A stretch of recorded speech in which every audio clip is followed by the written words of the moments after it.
நாங்கள் படிக்கும்போது இப்படியான நிகழ்வுகள் இல்லை. உங்களுக்கு இப்படியான நிகழ்வுகள் இருக்குது. ஒன்று. இன்னொன்று, சார் என்னை அறிமுகப்படுத்தும் போது ஒரு வார்த்தை சொன்னாங்க, 17 வயதில் எனக்கு திருமணம் ஆயிடுச்சு. உண்மைதான். காலத்தினுடைய சூழல், நாம் இருக்கக்கூடிய, நான் சொல்கிற ஒரு 23 ஆண்டுகளுக்கு முன்னால் இந்த சமூகத்தினுடைய சூழல், ஒரு பொண்ணு நல்லா படித்தாலும் படிக்கலைன்னாலும் உனக்கு 17 வயசு ஆகிடுச்சு, உனக்கு திருமணம் பண்ண வேண்டிய கட்டாயத்தில் நான் இருக்கேன், ஏன்னா உன்னை இனிமேல் என்னால் தூக்கி சுமக்க முடியாது, இந்த பாதுகாப்பற்ற சூழலில் உனக்கு நான் திருமணம் செய்ய வேண்டிய கட்டாயத்தில் இருக்கேன்னு ஒரு பெற்றோர்கள் பார்த்து திருமணம் செய்யும் போது நான் அவ்வளவு ஆர்வமாக படித்து கொண்டிருந்த ஒரு பொண்ணு. எனக்கு படிக்கிறதுக்கு அவ்வளோ பிடிக்கும், அவ்வளோ பிடிக்கும். அந்த எண்ணம் தான் திருமணத்துக்கு அப்புறம் எங்கள் கரண்டியை மட்டுமே நம்ம கையில் கொடுத்து உட்கார வச்சுருவாங்களோங்கிற பயம் வந்து, ஒரு கையில் கரண்டி இருந்தாலும் பரவாயில்ல, இன்னொரு கையில் புத்தகத்தை வச்சு எப்படியாவது படிச்சிடணும். ஏன் தெரியுமா? உங்களுக்கு நான் ஒரு விஷயம் சொல்கிறேன் கேளுங்க. சம்பாதிக்கிறதுக்கு 1000 வழி இருக்குது, 1000 வழி இருக்குது. ஒரு வீட்டுக்கு வேலைக்கு போனீங்கன்னா, வீட்டு வேலைக்கு போனீங்கன்னா சம்பாதிக்க முடியும். ஒரு 10 வீட்டுக்கு வேலைக்கு போனோன்னு வச்சுக்கோ, நீ ஒரு 10 காட்டுக்கு வேலைக்கு போகிறேன்னு வச்சுக்கோ, சம்பாதிக்க முடியும். சம்பாதிக்கிறதுக்கு 1000 வழி இருக்குது. அது நல்லதாகவும் இருக்குது, கெட்டதாகவும் இருக்குது. ஆனால் மரியாதை கிடைக்கணும்னா நீ படிக்கணும். சம்பாதிக்கலாம் எல்லாரும், ஆனால் உனக்கு மரியாதை கிடைக்கணும்னா நீ படிக்கணும். படிப்பு இல்லாமல் மரியாதையை உனக்கு பணம் வாங்கி தராது. நீ 50,000 சம்பாதிக்கலாம், லட்சம் சம்பாதிக்கலாம், நீ கோடீஸ்வரனாக இருக்கலாம், ஆனால் உன்னைய வா போன்னு சொல்கிறவனா தான் இருப்பான் எதிர்த்தாப்பில் இருக்கவன்.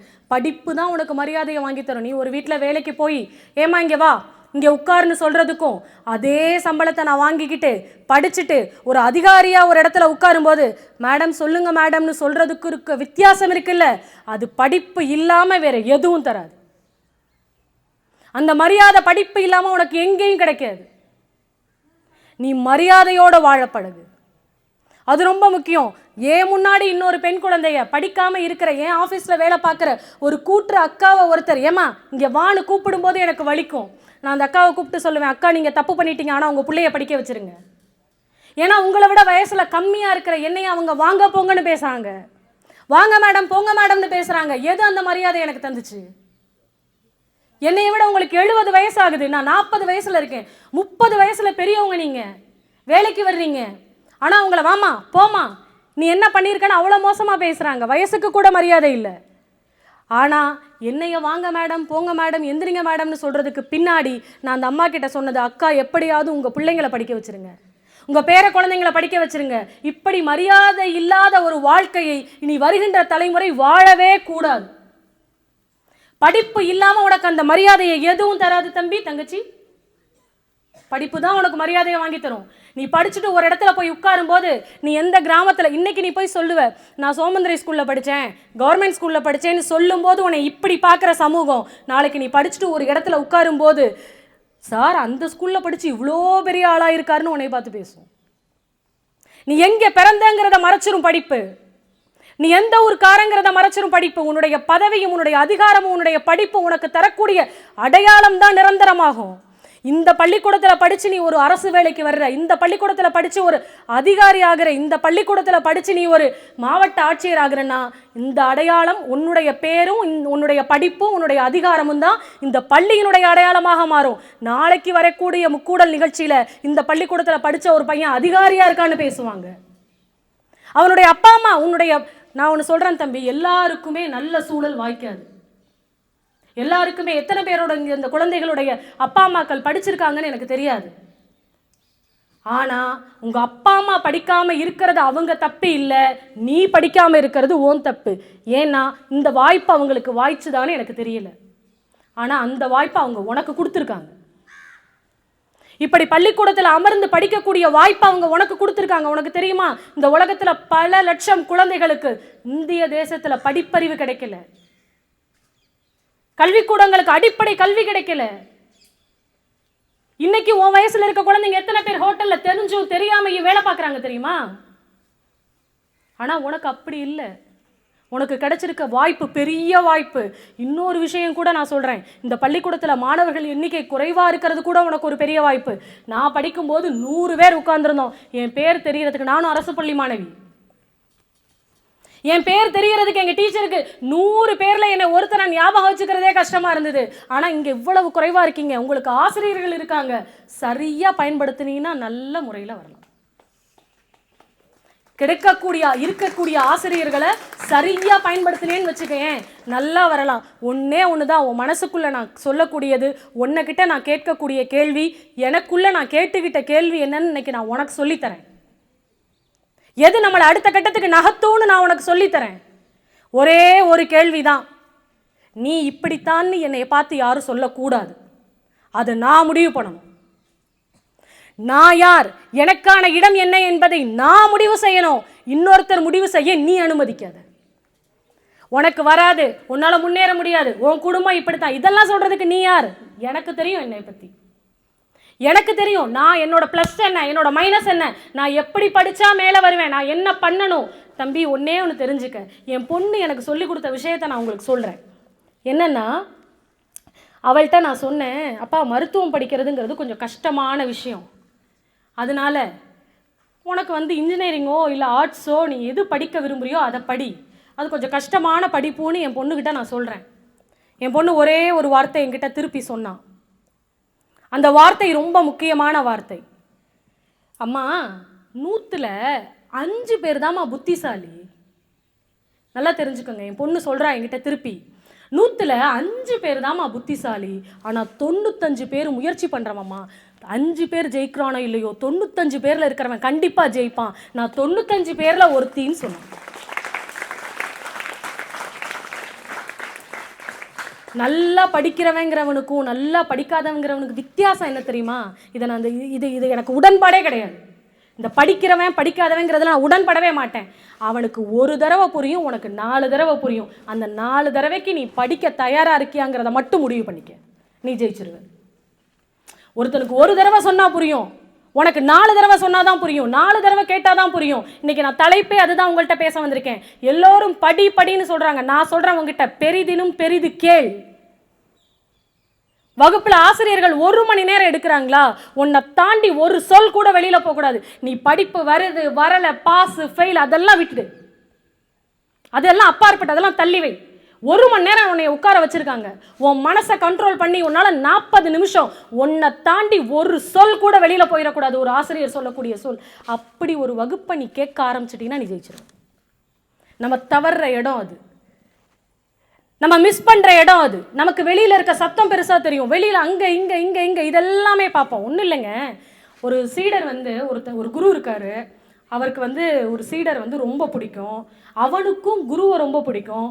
நம்ம ஆளுங்களில் சில பேர் இருப்பீங்கல்ல, டீச்சர்ஸ் கிட்ட நல்ல பேர் வாங்கணும்னு, அந்த மாதிரி அந்த குருவுக்கு டீச்சர்கிட்ட நான் எப்படியாவது நல்ல பேர் வாங்கணும், அந்த குரு கிட்ட நான் தான், என்னை தாண்டி யாரும் இருக்கக்கூடாதுங்கிற மாதிரி அவனுக்கு ஒரு எண்ணம் இருக்குது. நல்ல ஸ்டூடெண்ட்டு, நல்ல சீடன். கொஞ்ச நாள் கழித்து இன்னொருத்தன் வரான், பார்த்தா 1 மாதம் கழித்து பார்த்தா குரு அவனுக்கு அதிகமாக சொல்லி கொடுக்குறாரு. இவனை கண்டுக்கவே இல்லை, இவனுக்கு செம்ம கடுப்பாயிடுச்சு. என்னடா இது, நம்ம தான் இது நாள் வரைக்கும் ராஜாவாக இருந்தோம் குரு கிட்ட, இப்போ அவனுக்கு இப்படி தூக்கி உட்கார வச்சு சொல்லி கொடுக்குறாருன்னு ஒரு நாள் இவனுக்கு தாங்கவே முடியல.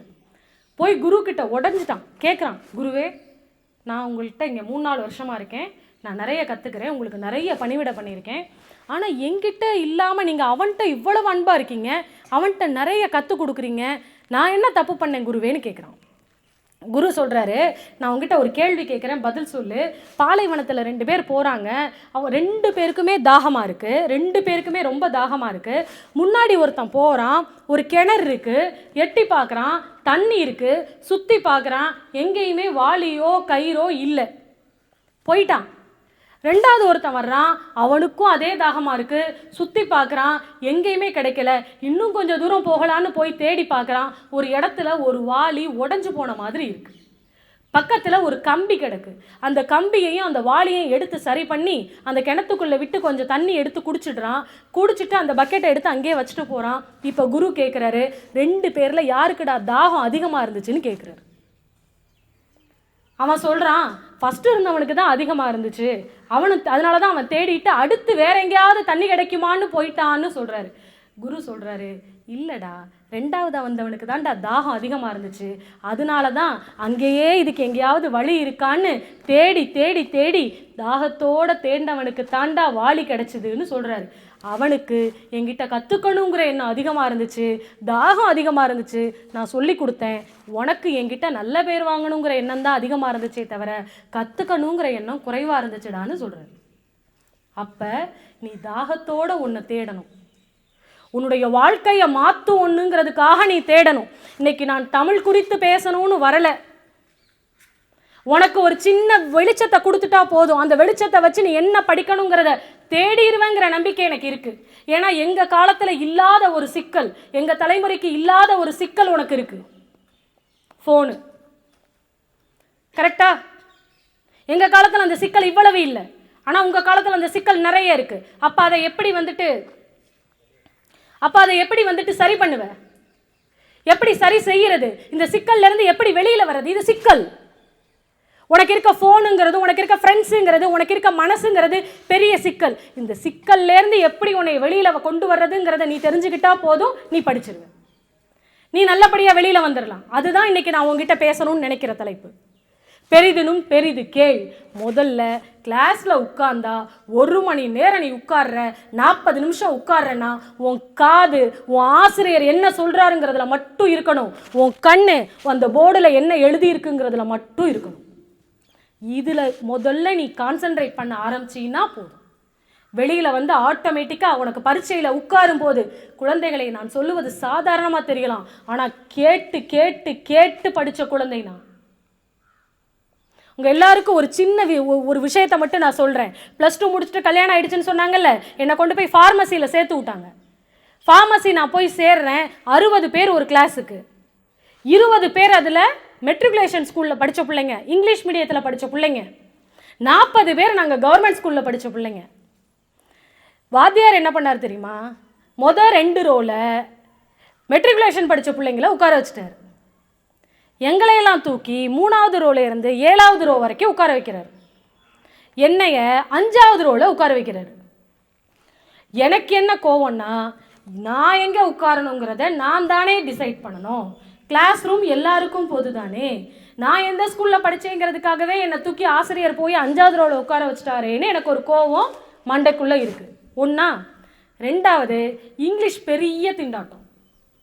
எனக்கு போய் மொதல் நாள் உட்காரும்போது யார் வர்றாங்க, யார் போகிறாங்க, என்ன நடத்துகிறாங்க, இங்கிலீஷில் என்ன வார்த்தை சொல்கிறாங்க, ஒன்றுமே தெரியாது. ஒன்றுமே தெரியல.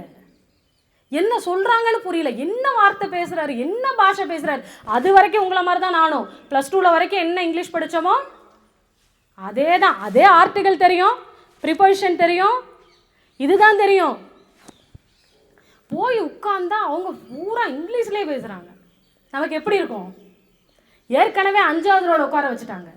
ஒன்றுமே புரியலை குழந்தைகளே.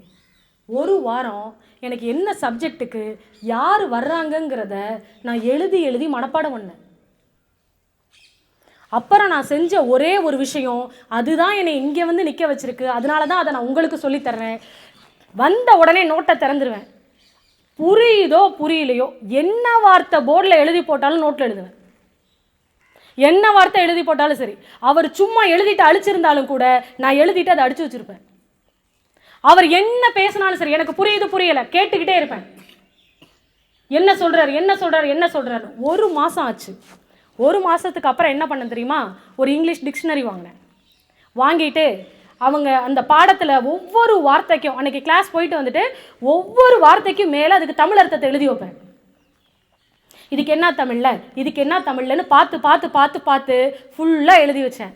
2வது மாதம் தொடக்கத்தில் என்ன பண்ணேன்னா, நாளைக்கு என்ன பாடம் எடுக்க போகிறாங்களோ அதை நாளே தமிழுக்கு இங்கிலீஷ்க்கு நேராக தமிழில் எழுதி முன்னாடியே வாசிச்சுட்டு மறுநாள் போய் உட்காருவேன். கொஞ்சம் கொஞ்சமாக புரிய ஆரம்பிச்சு. கொஞ்சம் கொஞ்சமாக வாத்தியார் என்ன சொல்ல வர்றாருன்னு எனக்கு புரிய ஆரம்பிச்சது. ஏன்னா நாளே நான் இந்த வேலையை பார்த்துருவேன். 3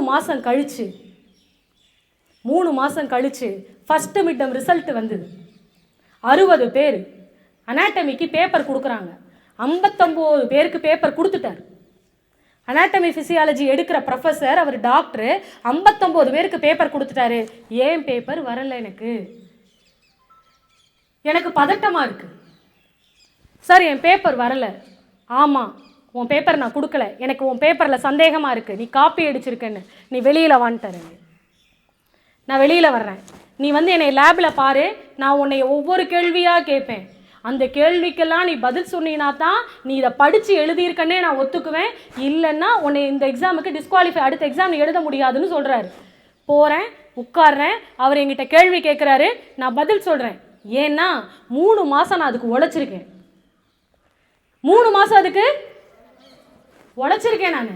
அவர் கேட்குற ஒவ்வொரு கேள்விக்கும் என்கிட்ட பதில் இருக்கு. நான் காப்பி அடிக்கலைன்னு அவருக்கு புரிஞ்ச கணம். எனக்கு அவர் பேப்பர் எங்கள் கையில் கொடுக்கல, கிளாஸ் ரூமுக்கு கூட்டிகிட்டு வந்து எல்லாரும் சேர்ந்து அந்த பொண்ணுக்கு கை தட்டுங்க, அந்த பொண்ணு தான் முதல் மதிப்பெண் வாங்கியிருக்குன்னு சொன்னார்.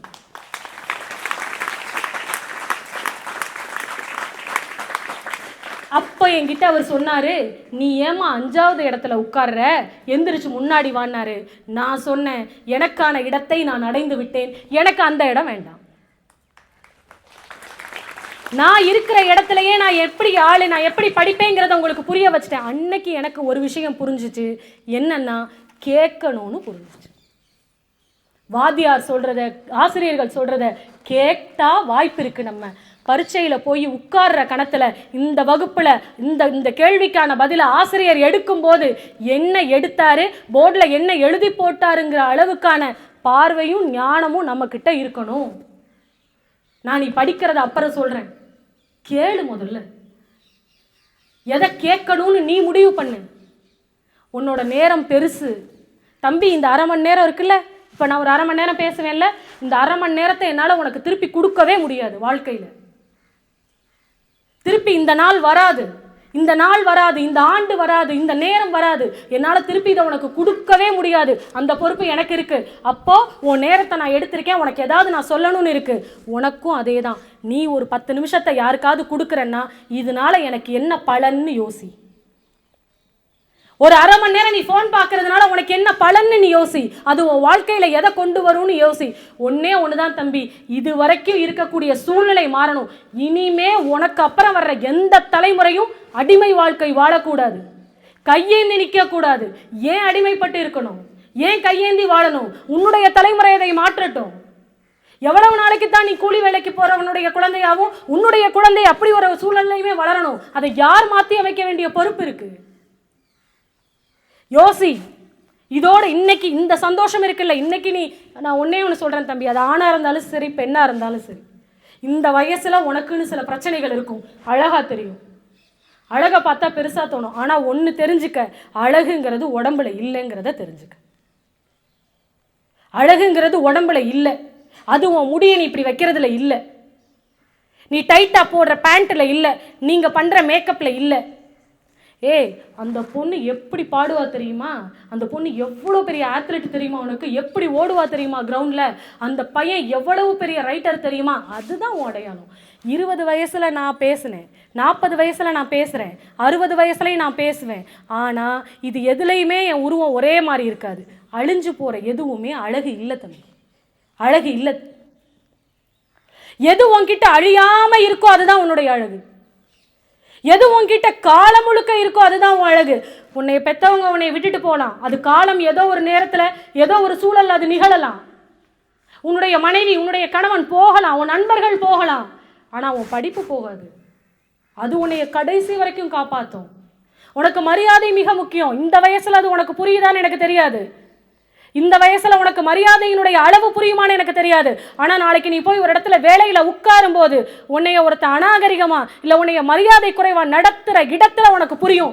படிச்சிருக்கலாம்டா, படிச்சிருக்கலாம்டா, நம்ம தப்பு பண்ணிட்டோம் அப்படிங்கிற தோணும். அந்த தப்பை இந்த கணத்துல களைஞ்சிட்டாலே போதும். சுயமரியாதை இல்லாத ஒரு வாழ்க்கையே இல்லை. உங்களுக்கு அப்படி ஒரு சுயமரியாதை வேணும்னு எதிர்பார்த்தீங்கன்னா முதல்ல செய்ய வேண்டியது நம்மளை நம்ம மதிக்கணும். நம்மளை நம்ம மதிக்கிற மாதிரியான ஒரு வாழ்க்கையை நம்ம வாழணும். உண்மையாயிரு.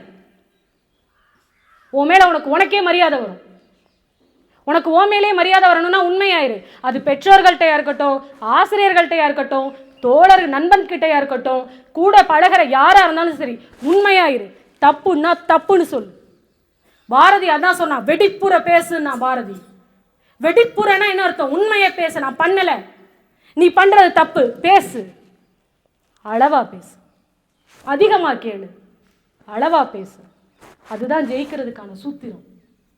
எப்போ நீங்கள் நிறைய பேசுகிறீங்க, நிறைய கேட்குறீங்க, ஆனால் அந்த நிறைய கேட்கறதுக்கு பின்னாடி எவ்வளவு நல்லது இருக்குங்கிறது ரொம்ப முக்கியம் இல்லை? அது ரொம்ப ரொம்ப முக்கியம் இல்லை நமக்கு? இன்னும் ஒரு 3 மாதம் இருக்குது 11ஆம் வகுப்பு 12ஆம் வகுப்பு மாணவர்களுக்கான பொது தேர்வுக்கும். உங்களுக்கு இன்னும் காலம் இருக்குது. ஆனால் இப்போவே முழிச்சு கொஞ்சமாவது புத்தகத்தை திறந்து படிங்க.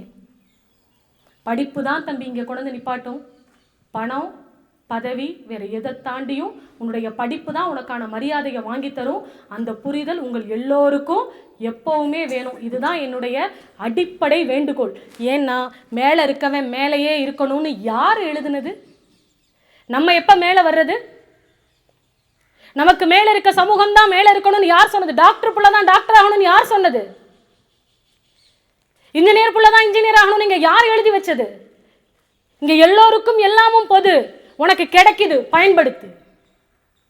பயன்படுத்து. சமூகத்தை குறை சொல்லாத. நான் அதை தான் திரும்ப சொல்லுவேன். எனக்கு அவங்களுக்கு கிடைச்ச மாதிரி கிடைக்கல, எனக்கு அவங்களுக்கு கிடைச்ச வாய்ப்பு கிடைக்கல, இவங்களுக்கு கிடைச்ச வாய்ப்பு கிடைக்கல. இன்னொன்று, நான் நல்லா படிப்பேன், என்னை மெட்ரிகுலேஷன் ஸ்கூலில் கொண்டு போய் விட்டுருந்தா நான் அப்படி படிச்சிருப்பேன். ஒரு கதை சொல்கிறேன் கேளு. ஒரு சைக்காலஜி ப்ரொஃபஸர், உளவியல் ப்ரொஃபஸர் கிளாஸ் எடுக்கிறாரு. 5 ஸ்டூடெண்ட்ஸ் இருக்காங்க.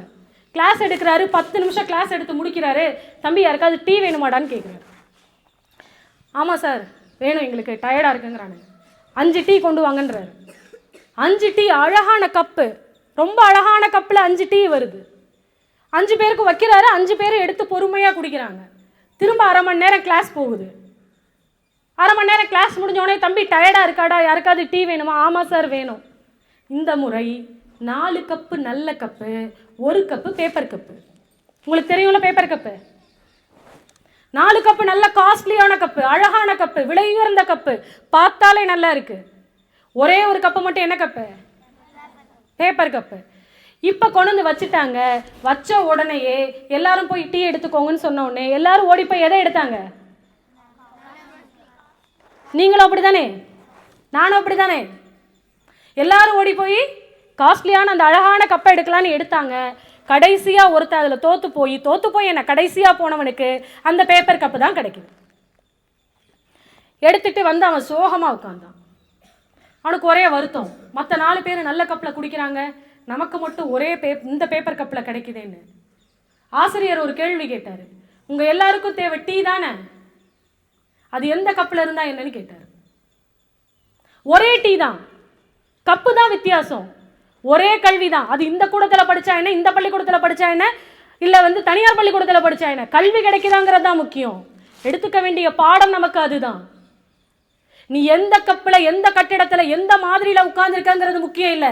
அங்கே உட்கார்ந்து நீ என்ன பண்ணுறேங்கிறது முக்கியம். அங்கே உட்கார்ந்து நீ படிக்கிறியாங்கிறது முக்கியம். உனக்கு கிடைக்கிற இந்த வாய்ப்பு இங்கே பல பேருக்கு கிடைக்கல. அப்போ உனக்கு கிடைச்சிருக்கிறது எவ்வளோ பெரிய விஷயங்கிறது ரொம்ப முக்கியம்.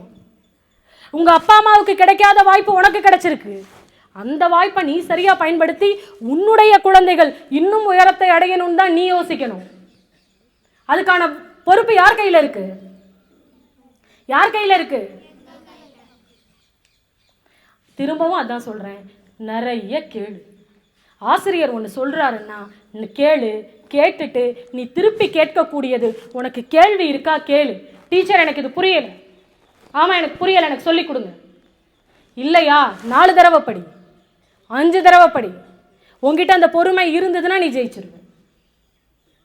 உங்ககிட்ட அந்த பொறுமை இருந்ததுன்னா 100% நீ ஜெயிச்சிருவ. கேட்குதா எல்லாருக்கும்? காது, கண்ணு தெரியுதா?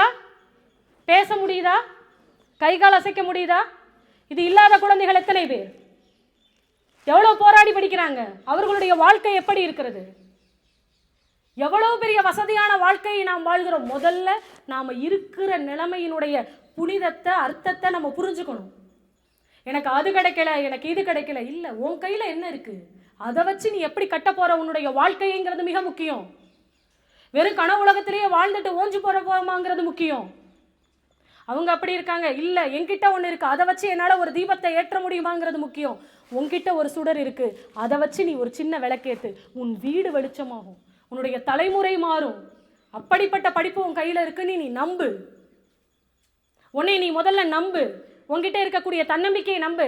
நான் என்னை நம்பலைன்னா என்னை யார் நம்புவா?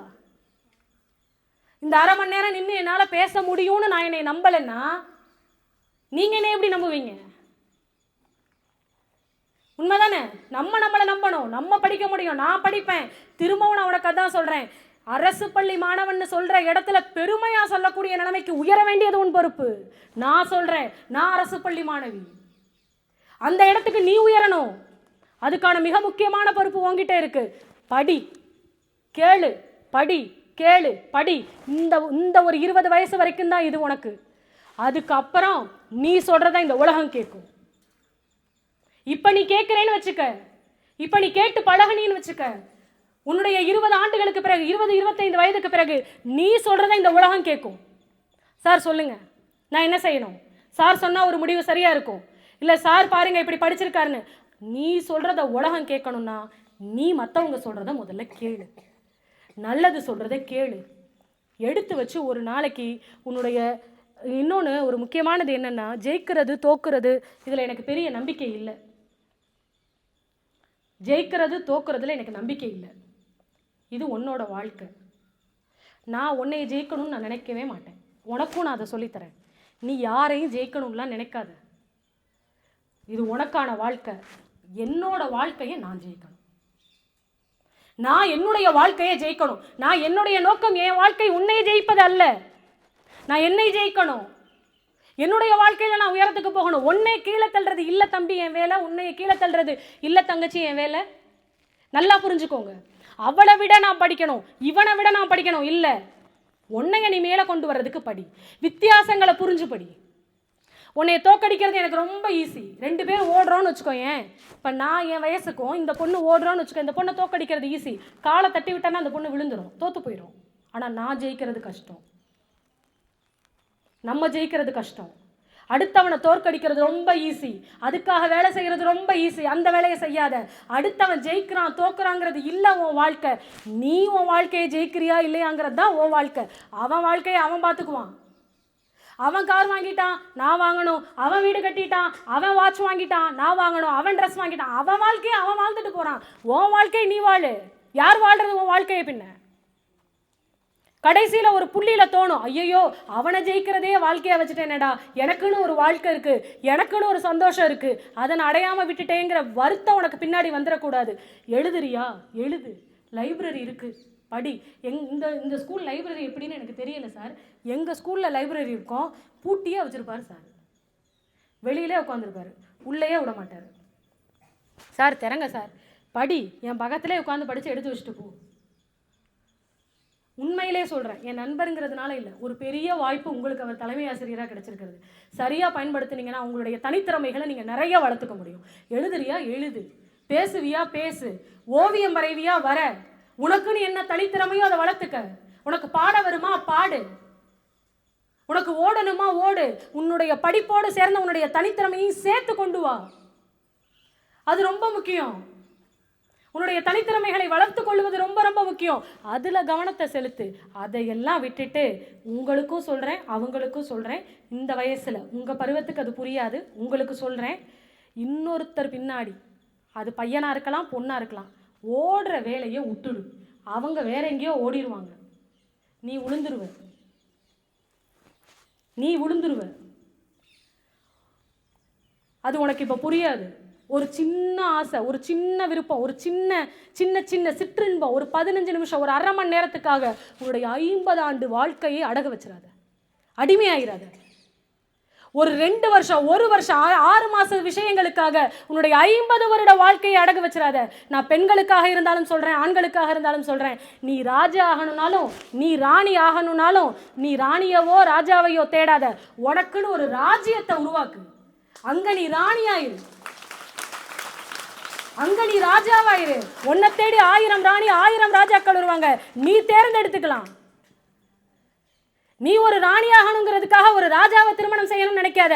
உனக்குன்னு ஒரு ராஜ்யத்தை உருவாக்கு. அங்க நீ ராணியா உட்காரு, அது ரொம்ப முக்கியம். அடிமை வாழ்க்கை வாழ்ந்துட முடியாது. பெண்களே ஆண்களே உங்களுக்கு நான் சொல்றேன், இனிமே வரப்போற காலம் முழுக்க முழுக்க தொழில்நுட்பம் கையில இருக்கு, ஏஐ கையில இருக்கு, ChatGPT கையில இருக்கு. நீ அங்க நிக்கணும்னா உன்னோட புத்தியை நீ கொஞ்சம் பயன்படுத்து, நீ கொஞ்சம் முடிச்சுக்கோ, அதுதான் நிற்கும். இனிமே வரக்கூடிய காலம் தொழில்நுட்பத்தோட காலம். அதுக்கு நீ உன்னைய பழக்கு. அதை விட்டுட்டு இந்த ஊருக்குள்ள இப்படி பையன் அப்படி பையன் அங்க நின்று பேசுறது இங்க நின்று பேசுறது. ஏன்னா சமீபமா இந்த தலைமுறை சின்னாபின்னமாகிறதுக்கான காரணம் அதுதான். ரொம்ப வருத்தமா இருக்கு. 18 வயசுல 20 வயசுல முடிச்சுக்கிறதுக்கா இந்த வாழ்க்கை இருக்கு? உன்னுடைய வாழ்க்கை எவ்வளவு நீளமானது. இன்னொரு 60 வருஷம் 70 வருஷத்துக்கு ஒரு நீண்ட வரலாறு எழுதக்கூடிய வாழ்க்கையாக அது அமையலாம். ஆனா அவசரப்பட்டு அவசரப்பட்டு அவசரப்பட்டு 17 வயசுல 20 வயசுக்குள்ள உன் வாழ்க்கைய முடிச்சுக்காது. ஒண்ணு. இன்னொன்னு, இந்த குறைஞ்ச சம்பளத்துக்கு இப்ப வேலைக்கு போறது சுகமா தெரியும். இப்ப 50 ரூபா 100 ரூபா வந்து வேலைக்கு போனீங்கன்னா கிடைக்கிறது சுகமா தெரியும். ஒருவேளை வீட்டில் சொல்லி உங்களை வேலைக்கு அனுப்புறாங்களான்னு எனக்கு தெரியல. யாராவது வேலைக்கு போற குழந்தைங்க இருந்தா நான் சொல்றேன். இல்ல நீயே வேலைக்கு போறதா இருந்தாலும் சொல்றேன். இன்னைக்கு 50 100 உனக்கு சுகமா தெரியும். வாழ்க்கையில 25 வயசுல நீ வந்து உட்காரும் போது உன் வயசு ஒருத்தன் 2 லட்சம் ரூபாய் சம்பாதிக்கும் போது நீ 50 ரூபா 100 ரூபாய்க்கு வேலை பார்த்துக்கிட்டு தான். அந்த 50 100 இன்னைக்கு நீ டிசைட் பண்றல, அது லைஃப் டைமுக்கு உனக்கு 50 100 ஆயிடும். புரிஞ்சுக்க. உன்னை யாராவது வேலைக்கு போக சொன்னா நான் படிக்கிறேன், நான் அப்புறம் வேலைக்கு போறேன், இது எனக்கு வேலைக்கு போறதுக்கான வயசு இல்லை நீ சொல்லு. வீட்டில் உனக்குள்ள நீ சொல்லு, இது வேலைக்கு போற வயசு இல்லை, இது சம்பாதிக்கிற வயசு இல்லை, இது படிக்கிற வயசுன்னு நீ உனக்குள்ள சொல்லு. உனக்குள்ள இருந்து நீ முதல்ல வெளியில வா. இந்த 50 100 உன் வாழ்க்கையை தீர்மானிக்காது. ஒன்னோடு போகட்டும் தம்பி. நான் வேண்டுகோள் இதுதான். ஏன்னா ரொம்ப பெரிய வருத்தமா இருக்கு. தகுதி இல்லாதவர்கள் மேலே வந்து அமருவதை பார்க்கின்ற பொழுது தகுதியுள்ள குழந்தைகள் எங்கே போனார்கள் என்று தேடுகின்ற நிலையில இந்த சமூகம் இருக்கு. அந்த வருத்தத்துல நான் பேசுறேன். எனக்கு தெரியும் உங்கள் அத்தனை பேருக்கும் அவ்வளவு திறமைகளும் தகுதிகளும் இருக்கு. வெளியில கொண்டு வர வேண்டிய பொறுப்பு உங்ககிட்ட இருக்கு. உனக்கு ஏதாவது கஷ்டம் இருக்கா பேசு. இவ்வளவு பேர் ஆசிரியர்கள் இருக்காங்க, பேசு. மனச்சிக்கல் இருக்கா, எனக்கு இந்த மாதிரி டிஸ்டர்ப் ஆகுது டீச்சர், என்னால் படிக்க முடியல, எனக்கு இந்த பிரச்சனை வருது, நான் யோசிச்சேன்னா எனக்கு வேற வேற சிந்தனைகள் வருது, பேசு. உன்னுடைய குறைகளை சொல்லு. உனக்கு தெரியுமா 17 வயசை கடந்தவங்க தான் இங்கே எல்லாரும் உட்கார்ந்துருக்காங்க. நானும் 6ஆம் வகுப்பு படிச்சு தான் வந்திருக்கேன், 10ஆம் வகுப்பு படிச்சு தான் வந்திருக்கேன், 12ஆம் வகுப்பு படிச்சு தான் வந்திருக்கேன். எனக்கு தெரியும் 12ஆம் வயசுல எங்க குழி இருக்கும்னு எனக்கு தெரியும். 18 வயசுல எங்க பெரிய பள்ளம் இருக்குன்னு எனக்கு தெரியும். நீ என்கிட்ட சொல்லும் போது நான் உனக்கு கை கொடுப்பேன். தம்பி இங்க வா, அந்த பக்கம் போயிடாத, அந்த பள்ளத்துக்குள்ள விழுந்துட்டீங்கன்னா வாழ்க்கை முழுக்க உன்னால எந்திரிக்க முடியாது, வாடா தம்பின்னு நான் உன்னை கூப்பிடுவேன். அந்த வேலையை ஆசிரியர்கள் செய்வாங்க. சொல்லு, பெற்றோர்கள்ட்ட சொல்லு. அந்த கையை பிடிச்சி இழுக்கிறது எதுக்கு தெரியுமா? நீ ஓடிக்கிட்டே இருக்கும்போது கையை பிடிச்சி இழுக்கிறோம்ல, பெற்றோர்களோ ஆசிரியர்களோ நண்பர்களோ தெரிஞ்சவங்களோ இங்க வான்னு கையை பிடிச்சி இழுக்கிறது உன்னுடைய வளர்ச்சியை தடுக்கிறதுக்காக இல்லை தம்பி, உன்னுடைய வளர்ச்சியை தடுக்கிறதுக்காக இல்லை. அங்க ஒரு பெரிய பள்ளம் இருக்குடா, நீ ஓடுற வேகத்துல போய் வேகமா விழுந்துட்டீங்கன்னா சமயத்துல உயிரே போயிடும், வான்னு இழுக்கிற அக்கறையினுடைய வெளிப்பாடு தான் அது. அதை முதல்ல புரிஞ்சுக்கு. அது பேரண்ட்ஸா இருந்தாலும் டீச்சர்ஸா இருந்தாலும் உன் கையை பிடிச்சி நீ தப்பு பண்றேன்னு சொல்ற கணத்துல யோசி, தப்பு பண்றமான்னு யோசி. இந்த புத்தி எதுக்கு இருக்கு? ரீல்ஸ் பார்க்கறதுக்கா இருக்கு? வெறுமன ரீல்ஸை தள்ளி விட்டு பார்க்கறதுக்கா இருக்கு? இந்த கண்டம் எதுக்கா இருக்கு? வெறுமன ரீல்ஸ் பார்த்து சிரிச்சுட்டு போறதுக்கா அந்த வாழ்க்கை? தள்ளி விட்டு பார்க்கக்கூடிய ஒவ்வொரு ரீல்ஸுக்கு பின்னாடி எவனோ சம்பாதிக்கிறான், நம்மளுடைய புத்தியை மழுங்கடிக்கிறான். திரும்ப நல்லா ஞாபகம் வச்சுக்க, அடிமை வாழ்க்கைக்கு நம்ம கொண்டு போய் விடுற உச்சபட்சம் அது, உச்சபட்சம் அது. இந்த கணத்துல நீ சுதாரிக்கணும். இது எனக்கு தேவையா, இது எனக்கு வேணுமா, இது எனக்கு வேண்டாமாங்கிறத யார் தீர்மானிக்கணும்? நீ தான் தீர்மானிக்கணும். நாளைக்கு வாழ்க்கையை குறை சொல்றது, பெத்தவங்களை குறை சொல்றது, சமூகத்தை குறை சொல்றது எதுவும் கதைக்காகாது, எதுவும் கதைக்காகாது. இன்னைக்கு நீ சொல்லுவல்ல எங்க அப்பா அம்மா சரியில்லை. இன்னொன்னு பாரு, இங்க நீ எல்லாரும் உட்கார்ந்துருக்கியா? எத்தனை பேரோட அப்பா அம்மா வேலைக்கு போறாங்க? வெளியில எத்தனை பேரோட அப்பா அம்மா வேலைக்கு போறாங்க? எல்லாரோட அப்பா அம்மா வேலைக்கு தானே போறாங்க. அப்பாவோ அம்மாவோ இல்ல 2 பேருமோ போதும் வேலைக்கு போறாங்கல்ல. வேலைக்கு போய் படுற ஒவ்வொரு கஷ்டத்துக்கு பின்னாடியும் என்ன தெரியுமா நினைப்பாங்க? என் புள்ள படிச்சு எப்படியாவது அவன் வாழ்க்கையை மாத்திடுவான், நான் ஃபீஸ் கட்டிடணும், நான் என் பிள்ளைக்கு தேவையானதை வாங்கி கொடுத்துடணும், அவன் படிச்சிடணும், என் கஷ்டம் என் பிள்ளைக்கு வரக்கூடாது, என்னோட போயிடணும், இனிமே என் பிள்ளை கஷ்டப்படக்கூடாது, நான் படுற அவமானத்தை என் குழந்தை படக்கூடாது. இதுதான் வேலை செய்கிற உங்கள் அப்பா அம்மாவுக்கு அவங்க ஓனர் திட்டும் போதெல்லாம் எத்தனையோ தடவை இந்த வேலையே வேண்டாண்டான்னு தூக்கி போட்டு வர்றப்ப எல்லாம் ஐயோ நம்ம புள்ள படிக்குது, வேலைக்கு போகாமல் நம்ம வீட்டில் இருந்துட்டோம்னா, அந்த ஆள் திட்டுறான்னு நம்ம வீட்டில் உட்காந்துட்டோம்னா என் பிள்ளைக்கு சாப்பாடு கிடைக்காது, என் பிள்ளை எப்படி பள்ளிக்கூடத்துக்கு போகுங்கிற ஒரே எண்ணத்தில் தான் உங்கள் அப்பா அம்மா எத்தனை பேரும் வேலைக்கு போகிறாங்க. ஒவ்வொரு நாள் நீ கேட்டிருக்கியா, அப்பா இன்னைக்கு உங்களுக்கு வேலையில் அம்மா கிட்ட கேட்டிருக்கியா, அம்மா அப்பா கிட்ட இன்னைக்கு உங்கள் வேலையில் என்னப்பா உங்களுக்கு நீங்கள் சந்திச்சிங்க, இன்னைக்கு உங்கள் ஓனர் திட்டினாரா, உங்கள் நண்பன் ஏமாத்திட்டானா உங்களை, உங்கள் அப்பா அம்மாட்ட கேட்டிருக்கியா, உங்கள் அப்பா அம்மா பின்னாடி சுமக்கக்கூடிய பாரம் என்னன்னு உனக்கு தெரியுமா? ஒரு நாள் நான் அலுவலகத்துக்கு போயிட்டு வரேன், இங்கே இத்தனை பேர் இருக்காங்கல்ல, ஒரு நாள் நாங்கள் போயிட்டு வர்றோம்ல, ஒரு சில நாள் தோணும் என்னடா இந்த வேலை அப்படின்னு தோணும். ஆனால் தோன்றதுக்கு பின்னாடி என் குழந்தை படிச்சுக்கிட்டு இருக்கு, நான் அதுக்கு ஃபீஸ் கட்டணும், நான் வேலைக்கு போகணுங்கிற ஒரு எண்ணம் என்னுடைய எல்லா கவலைகளையும் மறக்க வச்சுட்டு இல்லைடா நான் வேலைக்கு போகணும் அப்படின்னு என்னை வேலைக்கு போக வைக்கிது. அப்படித்தான் உங்கள் அப்பா அம்மாவும். உங்கள் தலைமுறைக்கு ஒரே ஒரு சொல் சொன்னா தாங்காது, ஒரு திட்டு திட்டினா தாங்காது. உங்கள் ஆசிரியர்கள் உங்களை திட்டவே முடியாது, அப்படி தானே மேடம்? திட்டவே முடியாது. உங்களை ஏதாவது ஒன்று திட்டா போதும், உடனே கம்ப்ளைண்ட் பண்ணிடுவீங்க, உடனே அது பண்ணிடுவீங்க, உடனே இது பண்ணிடுவீங்க. என்னடா நடக்கும்? என்னுடைய கேள்வி அதுதான். என்ன நடந்துரும்? கம்ப்ளைண்டே பண்ணுறீங்க, என்ன நடந்துரும்? அதனால உன்னுடைய வாழ்க்கையில் என்ன மாற்றம் வந்துடும்? என்ன மாற்றம் வந்துடும்? அவரை பழி வாங்குறதோ என்னைய பழி வாங்குறதோ தான் உன்னுடைய எண்ணமா? அதுதான் உன்னுடைய லட்சியமா? யார் என்ன பேசுறாங்கிறது புரியலைன்னு வச்சுக்கேன், ஒண்ணுமே பண்ண முடியாது. ஒரு தடவை கண்ணதாசன் வந்துட்டு நீங்க எப்படி இருக்கீங்கிறதுக்கு நான் உதாரணம் சொல்றேன் பாருங்க. கண்ணதாசன் ஒரு மேடையில் உட்கார்ந்துருக்காரு. அப்போ ஒருத்தன் சொல்றான், கண்ணதாசன் முன்னாடி நான் கவிதை வாசிக்கணும் சார், நான் வாசிக்கவான்னு கேட்குறான். யோ பேசாம இரு, கண்ணதாசனே உட்கார்ந்துருக்காரு, பெரிய கவிஞர், அவர் தான் வாசிக்கணும், நீ வாசிக்க கூடாதுன்னு. இதை கண்ணதாசன் பார்த்துடுறாரு. முடிஞ்சு போச்சு நிகழ்ச்சியில். அவர் ஒரு கவிதை வாசிக்கிறாரு, பயங்கர கைத்தட்டல், முடிஞ்சு போச்சு. வந்து உட்கார்ந்தவனே சொல்கிறாரு, இவ்வளவு நேரம் நீங்கள் கைத்தட்டினீங்கல்ல, கண்ணதாசன் பேசினவுடனே நான் பேசினவுடனே நீங்கள் கைத்தட்டினீங்கல்ல, நான் வாசித்த கவிதை அவனோடதுன்னாரு. இந்த உலகம் யார் சொல்லுதுன்னு தான் பார்க்கும், என்ன சொல்லுதுன்னு பார்க்கவே பார்க்காதுங்கிறவர். உங்கள் பிரச்சனையும் அதுதான். ஒரு ஆசிரியர் திட்டிட்ட உடனே என்னை திட்டாங்கன்னு தான் நீ பார்க்குறியே தவிர ஏன் திட்டினாங்க, என்ன நோக்கம்? நீ ஒரு கம்ப்ளைண்ட் பண்ணுறதுனால அவங்களுடைய வாழ்க்கையில் என்ன மாறிட போகுது? ஆனால் உன்னுடைய வாழ்க்கை எவ்வளோ பெரிய கேள்விக்குறி. யோசிக்க வேண்டாமா? மாதா பிதா குரு தெய்வம்னு ஒன்று இருக்கா? கேள்விப்பட்டிருக்கீங்க தானே எல்லாரும்? குழந்தைகளே, நான் எப்போ முடிக்கணும்னு நீங்கள் சொன்னீங்கன்னா நான் முடிச்சிருவேன். நான் எப்போ முடிக்கணும்னு நீங்கள் சொன்னீங்கன்னா நான் முடிச்சிருவேன். சரியா? ஒரே ஒரு விஷயம், மாதா பிதா குரு தெய்வம்னு இருக்கா? இந்த உலகத்திலேயே உயர்ந்த படிப்பு எது? எல்லாருமே எதுக்கு இப்போ காம்படிஷன் அதிகமாக இருக்கிறது? எதுக்கு?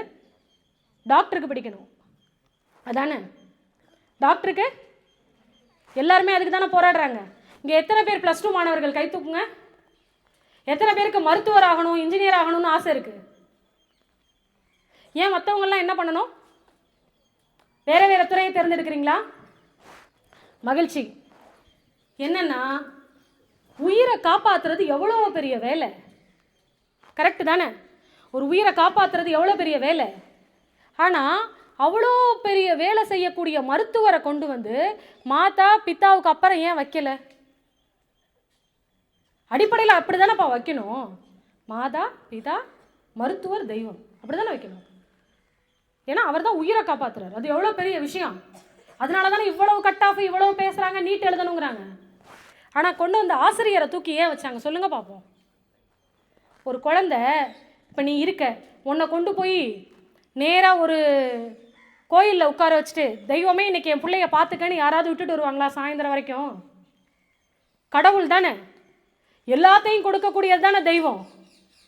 ஆனால் முன்ன பின்ன அந்த தெரிஞ்ச கோயிலாகவே கூட இருக்கட்டும், தெரிஞ்ச பூசாரியாக இருக்கட்டும், கொண்டு போய் ஒரு நாள் விட்டு உங்களை இன்னைக்கு ஃபுல்லாக காலையில் 9லேருந்து 5 மணி வரைக்கும் இந்த குழந்தை இங்கேயே இருக்கட்டும்னு விடுவாங்களா? ஏன் பயப்படுவாங்க? ஐயோ கோயிலுக்குள்ளே தான் இருக்கு. ஆனாலும் ஒன்று. ரெண்டாவது, சம்பந்தமே இல்லாமல் இவங்க யாருன்னே தெரியாமல் இத்தனை பேரையும் உங்களை நம்பி காலையில் 9 மணிக்கு கொண்டு வந்து விட்டுட்டு சாயந்தரம் போகிற வரைக்கும் எந்த பயமும் இல்லாமல் எப்படி ஒரு வீட்டில் உட்காந்துருக்காங்க? அதுதான் ஆசிரியருக்கான இடம். ஒரு டாக்டர், எங்கள் ஃபேமிலி டாக்டருங்க, இந்த பிள்ளைங்களை பார்த்துக்கங்கன்னு சொல்லுவாங்களா? ஒரு ஃபேமிலி டாக்டராகவே இருப்பார், பெரிய டாக்டரு, இந்த பிள்ளைய என் பிள்ளையை விட்டுட்டு போனேன் சார், நீங்கள் சாயந்தரம் வரைக்கும் பார்த்துக்கங்க, அவரே பார்த்துக்கிறதுக்கு ரெடியாக இருந்தாலும் விட மாட்டாங்க. உயிரை காப்பாற்றுற டாக்டர் மேலேயே இல்லாத நம்பிக்கை ஒரு நாள் முழுக்க இருந்தாலும் என் புள்ள சரியாக இருக்கும்னு இந்த பள்ளிக்கூடத்தையும் இந்த ஆசிரியர்களையும் நம்புறதுனால தான் மாதாவுக்கும் பிதாவுக்கும் அடுத்து கொண்டு வந்து யாரை வச்சான்? குரு. இன்னொன்று, டாக்டர்கிட்ட போனீங்கன்னா என் பேஷண்ட்டுன்னு சொல்லுவார். என்ன சொல்லுவார்? என் பேஷண்ட்டுங்க அவரும்பார். டீச்சர் என்ன சொல்லுவாங்க?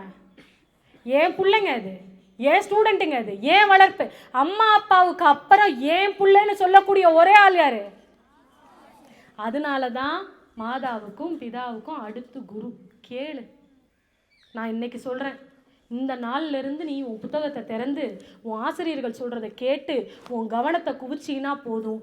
இனிமே வர்ற தலைமுறை எந்த சூழல்லையும் அடிமையாக இருக்கக்கூடாது. குறிப்பாக அரசு பள்ளி மாணவியாக உங்கள் மீது எனக்கு அதிக பாசமுள்ள மாணவியாக நான் உங்கள்கிட்ட சொல்கிறது, எல்லோரும் நீங்கள் மேலே வரணும்.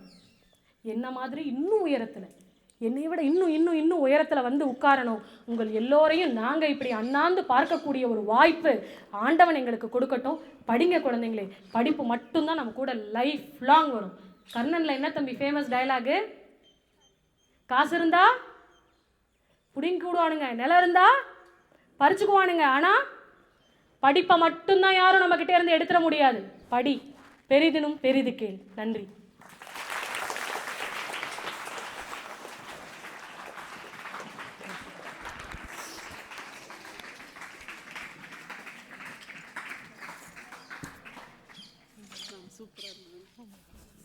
ஒரு மழை எதிர்பார்த்தோம், அதுக்கு வந்து அடைமழையே பெஞ்சிட்டு போயிருக்கு. வாழ்த்துக்கள் மேடம், நன்றி மேடம். ஏன்னா கேள்வி இருக்கா? இவனே அவங்க பேசுனாங்கல்ல, இப்போ நீங்கள் அவங்க எதாவது சொல்லணுமா சொல்லுங்க, கேள்வி கேட்கலாம். மாணவர்கள் மாணவிகள் யாரெல்லாம் பூபாலன் சார் இருக்கார், சுடவழி மேடம் இருக்காங்க, நீங்கள் தான் கேள்வி தான் கேட்கலாம். நீங்கள் பேசுனது புரியல அப்படின்னு கேள்வி கேட்கலாம். தைரியமாக யாரும் வர்றாங்க. இவ்வளோ நேரம் நம்மகிட்ட பேசுகிறாங்கல்ல, நாம் யாருன்னு காமிக்கலாமா? யார் வரீங்க?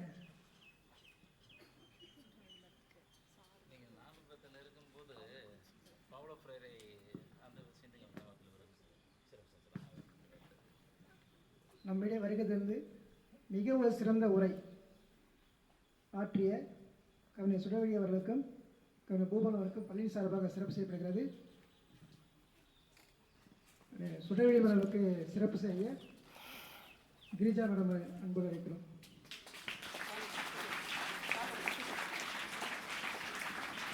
அவங்களுக்கு நினைவு பரிசாக தமிழாசிரியர் விஜயலட்சுமி அவர்கள் கிடைக்கிறோம்.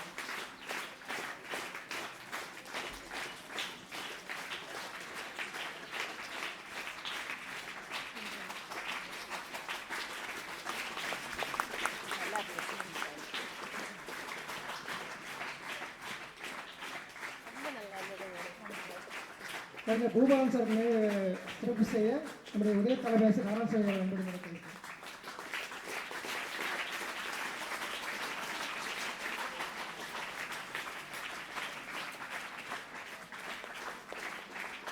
பூபாலன் சாருக்கு நினைவு பேச வந்ததற்காக நம்முடைய உதய தலைமை ஆசிரியர் அம்மா அவர்களை அன்போடு மாடி கிடைக்கிறோம்.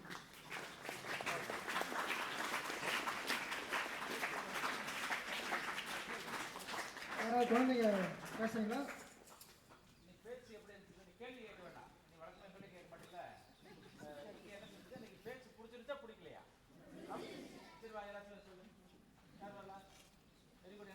வரவங்களுக்கு அவங்க புத்தகம் கொண்டு இருக்காங்க. சுடவழி மேடம் வந்து புத்தகம் கொண்டு இருக்காங்க.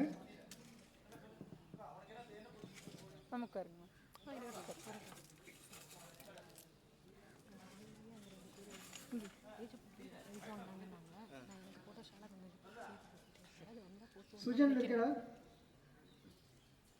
வர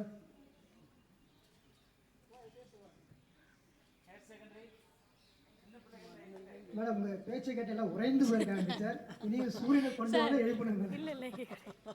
அந்த அந்த பசங்களை கேட்பால, ஒரு சாவி கேட்பால, அந்த கதையை மட்டும் சொல்லிடுறேன். ஆமாம், அந்த கதையை மட்டும் சொல்கிறேன். சார் உங்க எல்லாருக்கும் ஒரு கதையை வேற சொல்ல சொல்றாரு, நான் சொல்லிடுறேன். அப்புறம் இவ்வளவு நேரம் நான் பேசுனது